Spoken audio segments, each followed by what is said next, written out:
வணக்கம். நான் சுதர்ஷன் மகேஷ்.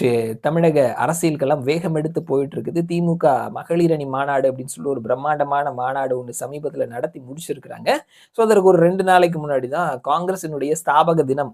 காங்கிரஸ் ஆரம்பிச்ச தினம் வந்திருந்தது. ஸோ அதுல அவர்களினுடைய சமூக வலைத்தள கணக்குகள்ல ஒரு விஷயத்தை பகிர்ந்திருந்தாங்க. ஏற்கனவே கிறிஸ் ஜோடங்கர் ஆட்சி அதிகாரத்துல பங்கு வேணும் அப்படின்னு சொல்லி கேட்டிருந்தாரு. ஸோ தமிழக காங்கிரஸினுடைய பக்கத்துல ஆட்சி அதிகாரத்துல பங்கு வேணும் அப்படின்ற கிறிஸ் ஜோடங்கரினுடைய கோரிக்கையை செல்வ பெருந்தகையும் வலியுறுத்துகிறார் அப்படின்னு சொல்லிட்டு ஒரு அபிஷியலான ஸ்டேட்மெண்ட் அவர்கள் கொடுத்திருந்தாங்க. ஸோ காங்கிரஸினுடைய இந்த மாதிரியான ஒரு ஸ்டேட்மெண்ட், அதுவும் செல்வ பெருந்தகை மாதிரியான பர்சன்ஸ் கிட்ட இருந்து வருது அப்படின்னா, ஸோ அதை நம்ம புரிஞ்சுக்கணும். ஏன்னா செல்வ பெருந்தகை மாதிரியான ஒரு குரூப் அப்படின்றது திமுகவோட தான் நம்மளுடைய அலையன்ஸ் போகணும். அவர்கள் 2 சீட் குடுத்தாலும் சரி, 4 சீட் குடுத்தாலும் சரி, கம்மியா குடுத்தாலும் சரி, நம்ம அவங்களோடவே பயணிப்போம் அப்படின்னு சொல்லக்கூடிய காங்கிரஸினுடைய ஒரு குரூப்ல ஒண்ணு செல்வ பெருந்தகை தலைமையிலான குரூப். ஸோ அவர்கள்கிட்ட இருந்து இந்த மாதிரியான ஒரு விஷயம் வருது அப்படின்னா, அது தில்லி தலைமை எடுத்திருக்கக்கூடிய ஒரு முடிவா தான் நம்ம பார்க்க முடியுது. ஆட்சி அதிகாரத்துல பங்கு வேணும் அப்படின்ற ஒரு ஸ்டாண்ட். ஸோ இதற்கு திமுக தரப்புல இருந்து ஒரு பதில் குடுத்திருக்கிறாங்க. ஆட்சி அதிகாரத்துல பங்கு வேணும் அப்படின்ற எண்ணத்தை இத்தோட விட்டுருங்க. நாங்க கண்டிப்பா ஆட்சி அதிகாரத்துல பங்கு அப்படின்றத குடுக்க மாட்டோம் அப்படின்றத திமுக தலைமை ரொம்ப ஸ்ட்ராங்கா சொல்லியிருக்கிறாங்களாம். ஸோ அது அவர்கள் கூட்டணி கட்சிகள்கிட்டயும் சொல்லியிருக்கிறாங்க.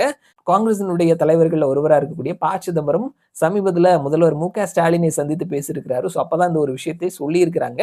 இந்த மாதிரி நீங்க ஆட்சி அதிகாரத்துல பங்கு வேணும்னு சொல்லி கேட்கிறீங்க. காங்கிரஸ்குள்ளே ஒரு கோஷ்டி மோதல்கள்லாம் இருக்குது. ஸோ இது நம்மளுடைய கூட்டணியில ஒரு இணக்கமான ஒரு சூழலை கெடுக்கக்கூடிய விதத்துல இருக்குது.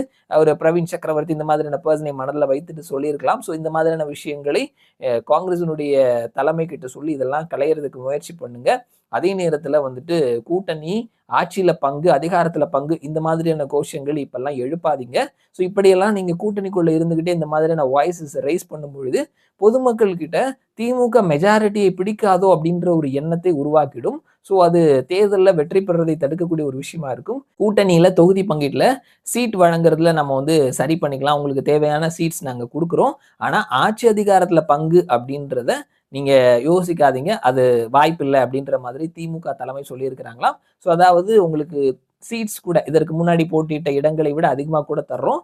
ஆனா ஆட்சி அதிகாரத்துல பங்கு அப்படின்ற ஒரு விஷயம் மட்டும் வேணாம், நாங்க தரமாட்டோம் அப்படின்றத திமுக தலைமை சொல்லியிருக்கிறதா லீடிங்கான நியூஸ் பேப்பர்ஸ் உட்பட இந்த செய்தி வந்திருக்குது. ஸோ திமுக தலைமை ஆட்சி அதிகாரத்துல பங்கு அப்படின்றத முடியாது அப்படின்றத சொல்லியிருக்கிறாங்க.